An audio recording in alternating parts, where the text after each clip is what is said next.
안녕하세요. 이제 막 결혼한 지 4달이 좀 지나간 32살 여자입니다. 하도 주변에서 시자만 들어가도 부들부들 떠는 사람들이 많아서 어느 정도 마음의 준비는 했었지만 이 정도 일 줄은 상상도 못했습니다. 중학교 앞에서 작은 빵집을 운영하시던 저희 부모님은 매사에 근검절약이 몸에 밴 분들이에요. 하지만 음식 앞에서는 달랐습니다. 항상 좋은 음식과 맛있는 음식이 있으면 주변 사람들에게 권하고 나누기를 좋아하셨거든요. 예를 들어 저희 부모님은 아침에 갓 구운 빵의 일부를 늘 가게 앞에 내놓으셨어요. 학교 가는 학생들이나 어려우신 어른들이 부담 없이 가져가시라고요. 그런 부모님을 보면서 다른 사람들과 나누는 기쁨을 어려서부터 배울 수 있었어요. 인심 좋은 부모님 밑에서 많은 사랑을 받고 자란 저는 여대를 졸업하고 어느 정도 유명한 모기업에 취직했어요. 부모님은 제가 제빵 기술을 배워 빵집을 이어서 하길 바라셨지만 물밀듯이 들어오는 대형 프랜차이즈 빵집을 제가 이길 자신이 없더라고요. 또한 크건 작건 사업이 얼마나 어려운지도 알았기 때문에 저는 회사 생활을 하고 싶었고요. 입사 후 2년 정도 지나 회사 생활이 제법 손에 익었을 때쯤 같이 일하는 동료가 코딩을 배우러 다녀보지 않겠냐고 묻더라고요. 둘이서 다니면 할인을 해주는 곳이 있다고요. 마침 뉴스에서도 코딩에 대해서 계속 나오는 걸 봤던지라 좋다고 했죠. 그렇게 둘이 강남에 위치한 컴퓨터 학원을 다니기 시작했어요. 그리고 그곳에서 남편을 만나게 되었죠. 남편은 저희를 가르치던 선생님이었어요. 당시 저희를 포함해 총 8명의 직장인이 한 반에 있었고요. 보아하니 저처럼 다른 사람들도 퇴근 후에 저녁 먹을 틈도 없이 바로 학원으로 오는 것 같더라고요. 저는 그래서 가끔 저희 부모님이 만드신 빵을 가져가곤 했었어요. 그런데 남편이 말하길 이런 제 마음씨에 반했다는 거예요. 6개월의 수료기간이 끝나는 마지막 날, 남편은 저에게 정식으로 데이트 신청을 해왔어요. 사실 남편이 저에게 호감이 있다는 건 어느 정도 예상하고 있었고, 저도 남편에게 관심이 있었기 때문에 저희는 몇 번의 데이트 후 바로 연인 사이가 되었네요. 남편은 서울모 대학에서 컴퓨터 전공으로 석사까지 마친 뒤 취업을 준비 중이었어요. 학원은 용돈벌이로 다녔다고 하더라고요. 사실 솔직히 처음에는 저는 직장 생활이 3년차에 접어드는 중이었던 반면에 남편은 아직도 취업준비생이라는 현실이 마음에 걸리긴 했네요. 불안한 제 마음을 알기라도 한 듯 남편은 사귄 지 2달이 좀 지났을 무렵 대기업 연구소에 취직했어요. 그리고 저 역시 사원에서 대리로 승진을 했고요. 30을 넘긴 상태에서 직장까지 안정적인 형태를 갖추니 남편이 슬슬 결혼 이야기를 꺼내더라고요. 사실 저는 결혼에 대한 생각이 없었기에 처음에는 좀 당황스러웠는데 남편은 마치 탱크처럼 일사천리로 밀어붙이더라고요. 그렇게 사귄 지 반년이 채 안 되었을 때쯤 저는 남편의 부모님을 만나게 되었네요. 4대 독자라는 남편에 대한 시어머니의 사랑은 실로 엄청났어요. 하지만 자기 자식 안 이쁜 부모가 어디 있나요? 그렇지만 시부모님 댁에 들어서자마자 이게 정상인가 싶을 정도로 극진하더라고요. 시어머니 댁에 도착했을 때는 저녁 먹기에 살짝 이른감이 있는 5시였어요. 시어머니와 저, 그리고 남편이 실에 앉아서 어색한 대화를 시작죠. 시어머니는 크게 저에 대해서는 궁금하신 것 같지 않았어요. 저는 남편이 이미 어느 정도 이야기를 해서 그런 줄 알았고요. 근데 그게 아니더라고요. 시어머니는 그저 저와 남편이 평소에 어떻게 데이트를 하는지만 궁금해하셨어요. 도대체 어디서 뭘 먹고 다니냐가 질문이셨죠. 저는 다른 연인들처럼 기념일에는 조금 좋은 데도 가지만 주로 회사 근처 식당에서 식사를 한다고 말씀드렸어요. 그게 사실이거든요. 그러자 시어머니가 굉장히 못마땅하신 듯 한숨을 쉬시곤 저에게 그렇게 먹이지 말라고 하시더라고요. 제가 그게 무슨 말씀이신지라고 여쭤봤어요. 그러자 하시는 말씀이 남자가 자고로 밖에서 사회생활하려면 밥심이 제일이라면서 식당 밥은 영양가도 하나 없고 몸에 해만 된다고 하시는 거예요. 그러면서 너 우리 아들이랑 결혼할 거라면서 그러면 앞으로는 식사는 너네 집에 가서 해먹이도록 해라고 하시는 거예요. 그러면서 우리 아들은 너랑 연애하기 전에는 어쩔 수 없을 때 빼고는 삼시세끼 다 집에서 내 손으로 한 밥 먹고 살았다고 하시더라고요. 항상 좋은 식재료에 사랑을 담아서 따뜻한 새끼밥 먹여서 이렇게 멋지고 훌륭하게 키워놓은 거 안 보이냐면서요. 그런데 저를 만나면서 정체도 모를 음식을 먹고 그래서 요즘 남편 얼굴이 폭삭 사갔다나요. 저는 첫 만남부터 시어머니에게 꾸중 아닌 꾸중을 듣고 속이 너무 상했어요. 지금 생각해보면 당장이라도 박차고 나왔어야 했는데 그때는 그러질 못했어요. 제가 정말 잘못한 것 같아서 몇 번이고 시어머니께 죄송하다고 고개를 숙였죠. 바보같이 그때는 시어머니가 절 정말 며느리감으로 생각해서 그렇게 말씀하시는 건가 싶기도 했고요. 게다가 그런 시어머니를 말렸어야 하는 남편도 며느리인 제가 뭘 몰라서 그런 거니 엄마가 이해하라며 시어머니를 두둔하고 있었고요. 지금 이걸 쓰면서 그때를 다시 떠올리니 정말 열불이 나네요. 다행히 어느덧 저녁 먹을 시간이 되자 시어머니가 부엌으로 가셨어요. 남편이 가만 있어도 된다고 말은 했지만 그냥 앉아있자니 가시방석이 따로 없더라고요. 그래서 얼른 일어나 시어머니가 계신 부엌으로 향했어요. 시어머니는 너무 자연스럽게 저에게 이것저것을 시키셨고요. 그때까지만 해도 저도 긴장을 많이 한 상태였기 때문에 그게 이상하다고 생각은 못하고 시키는 것부터 얼른 했어요. 소고기 뭇국을 끓이신다면서 저더러 물을 썰라고 하시더라고요. 그런데 제가 몇 번 칼질을 하기도 전에 혀를 차시면서 칼을 채가시더라고요. 그러면서 집안일을 이렇게 해서 우리 아들 뭘 어떻게 해먹이겠냐며 걱정이라고 한숨을 쉬시는 거예요. 숨막히는 시간이 얼마간 지나고 비로소 식사가 준비되었죠. 저는 시어머니의 진두지휘 아래 상을 차렸고 상이 다 차려지자 남편은 부르기도 전에 식탁에 와서 앉더라고요. 저희 아버지는 저랑 저희 어머니가 식사를 준비하고 있으면 늘 옆에서 거들어 주셨거든요. 그런데 남편은 가만히 앉아서 핸드폰만 하고 있더라고요. 하지만 이상하다고 느끼기도 전에 시어머니가 지정해 주신 자리에 앉아야 했어요. 남편 맞은편에 앉았는데 보니까 남편 국하고 제 국하고 분명 같은 시간 방금 전까지 같이 만든 게 분명했는데 무슨 다른 음식인 것 마냥 생긴 게 다르더라고요. 남편 건 딱 봐도 소고기가 가득한 묵국이었는데 제 건 묵건더기 몇 개만 둥둥 떠다니고 맑은 국물만 있었거든요. 게다가 제 앞에는 겨우 신김치하고 깍두기가 놓여 있었고요. 반면에 저와 저만치 떨어져 앉아있는 남편의 앞에는 계란말이에 불고기가 있더라고요. 가뜩이나 뭐라도 먹으면 체할 것 같았는데 밥상을 보니 정말 입맛이 뚝 떨어지더라고요. 그런데 남편이 뭘 눈치를 챘는지 불고기를 한 움큼 집어서 제 그릇에 올려놨어요. 한술 뜨려는 순간 어디선가 강한 시선이 느껴져서 고개를 돌렸어요. 그런데 시어머니가 누가 봐도 엄청나게 못마땅한 표정을 짓고 계시긴 하더라고요. 하지만 저도 어이없는 이 상황 때문에 슬슬 기분이 나빠지던 찰나라 그냥 못 본 척하고 남편이 준 불고기를 맛있게 먹었어요.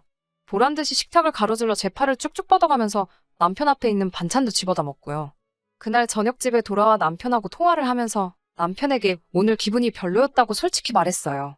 그러자 남편이 말하기를 남편이 사대독자다 보니 시어머니가 매사 예민하게 반응하신다고 하더라고요. 말하자면 행여나 누가 우리 아들 해코지하진 않을까? 그런 걱정을 하셔서 그렇대요. 그러면서 자기가 사대독자라서 어쩔 수 없으니 시댁에서만큼은 그런 점을 저더러 이해해달라고 하더라고요. 다행히 그날 이후로 결혼식을 올리기 전까지 큰 문제는 없었어요. 물론 식사 때마다 음식 때문에 마음이 상하기는 했지만 일단 결혼하면 따로 살기로 했었기 때문에 참고 참았어요. 지금 저희가 사는 이 집은 시댁에서는 차로 20분 거리에 있었어요. 저희 부모님과 달리 시어머니는 혼자이셨고 남편은 그런 시어머니를 두고 멀리 못 가겠다고 하더라고요. 사대독자의 책임감이라면서 우리가 아이를 낳으면 시어머니가 봐주실 수도 있으니 20분 거리면 딱 적당하지 않겠냐 했고요. 그 말도 솔직히 일리가 있다 싶어서 지금 사는 집을 구하게 된 거예요. 친정엄마가 봐주셔도 되기는 하지만 빵집일이 너무 바쁘신 걸 알기 때문에 부탁드리기 곤란할 거라고 생각했거든요.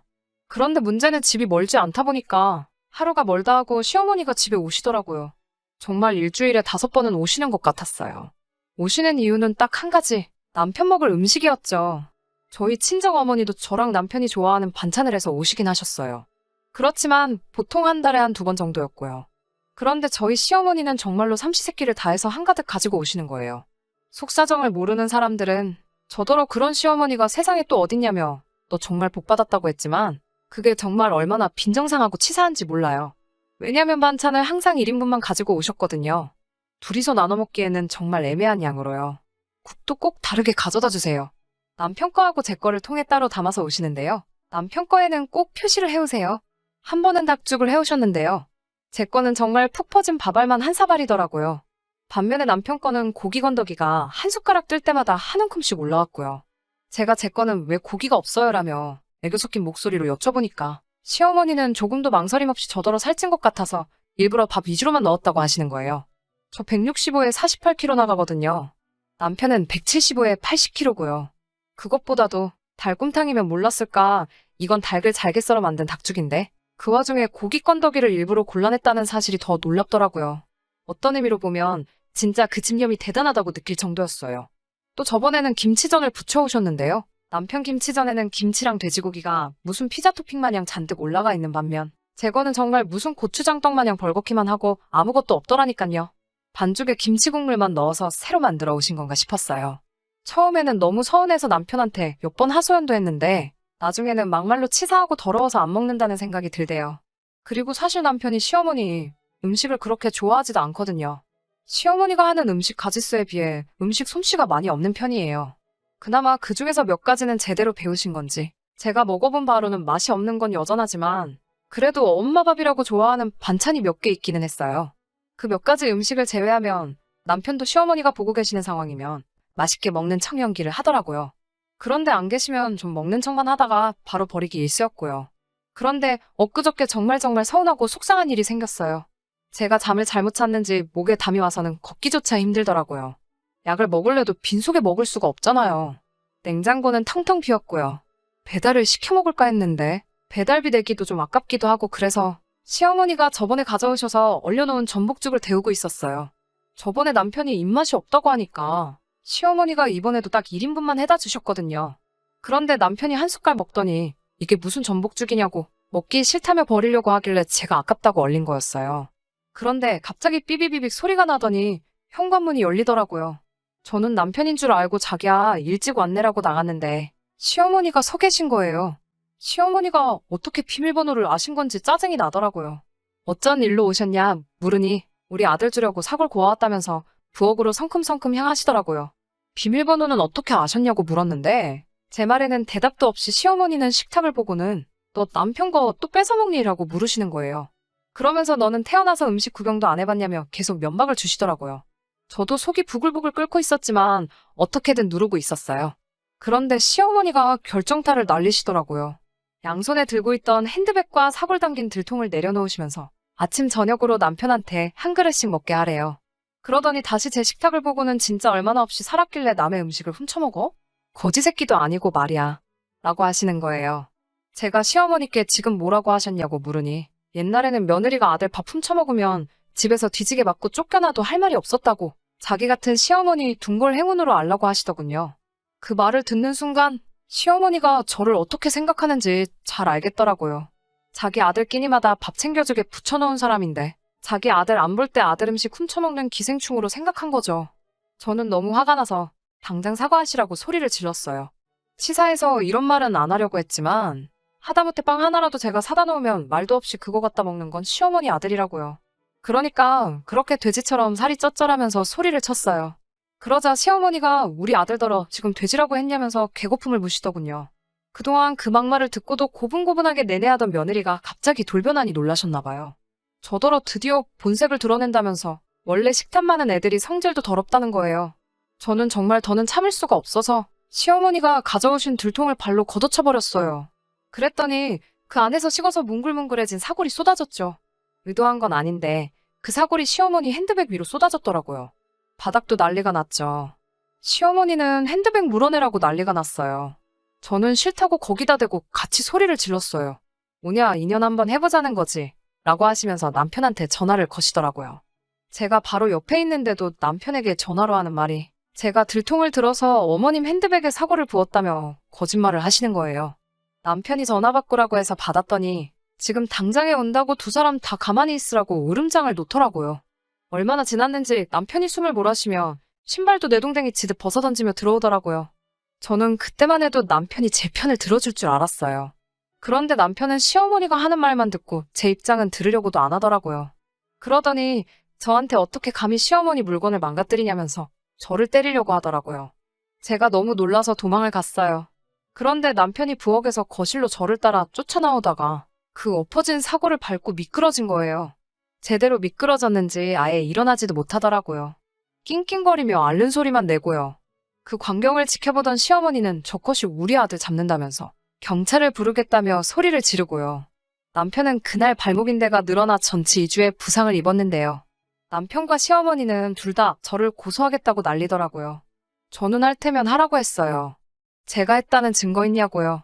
역시나 증거는 없었고 합의해준다며 잘못을 빌고 시어머니 앞에 무릎을 꿇고 용서를 구하라는 남편한테 저는 이혼 서류를 들이밀었어요. 그제서야 남편은 용서를 해준다는데 왜 자꾸 엇나가냐면서 저를 달래려고 들더라고요. 이혼하자고 그러는 게 아니고 시어머니가 매번 밥도 해다 주시고 우리한테 이렇게 잘해주시는데 자식된 도리로 제가 참아야 되지 않겠냐고 하더군요. 그 말에 저는 내가 왜 니네 엄마 자식이냐고 나는 우리 엄마 자식이고 시어머니가 진정 나를 자식처럼 생각한다면 그랬으면 안 됐다고 말하니 남편은 꿀먹은 벙어리 마냥 아무 말도 못하더군요. 남편은 제 말을 듣고 몇 시간 뒤에 미안하다고 저에게 사과했어요. 시어머니께도 잘 말해서 앞으로 이런 일은 없게 하겠다고 하더라고요. 그렇지만 이혼하려는 제 결심은 흔들리지가 않네요. 친정엄마도 제가 이혼한다는 소식에 저보고 처음에는 무슨 일인지 모르지만 결혼 생활 하다 보면 가족끼리 부딪힐 수 있다며 저에게 참으라고 하셨는데 제가 자초지종을 설명하니 뭐 그런 사람이 다 있냐고 하루빨리 이혼하라고 말을 바꾸셨어요. 친구들한테는 우스갯소리로 사골국물 때문에 이혼한다고 얘기했지만 그게 사실은 아니고요. 고약한 신보를 가진 사람들하고 가족으로서 살아갈 자신이 없네요. 시어머니는 남편한테 무슨 말을 들은 건지 얼마 전부터 괜히 저한테 전화도 한번 해보고 말도 붙여보려고 하고 있어요. 미안하다는 말은 곧 죽어도 못하시겠는지 사과 한마디 없지만 다시 귀하신 4대 독자 아들내미 끼니 때마다 밥 챙겨줄 생각을 하니 그건 또 싫으신 건지 떠나버린 제 마음 붙잡으려고 아주 안달이십니다. 평생 그렇게 소중한 4대 독자 새끼밥 하루도 빠짐없이 꼬박꼬박 헤매기며 뒤치다꺼리 해주면서 다른 사람 괴롭히지 말고 오래오래 시모랑 전 남편 단 둘이서만 평생 떨어지지 말고 행복했으면 소원이 또 없겠네요.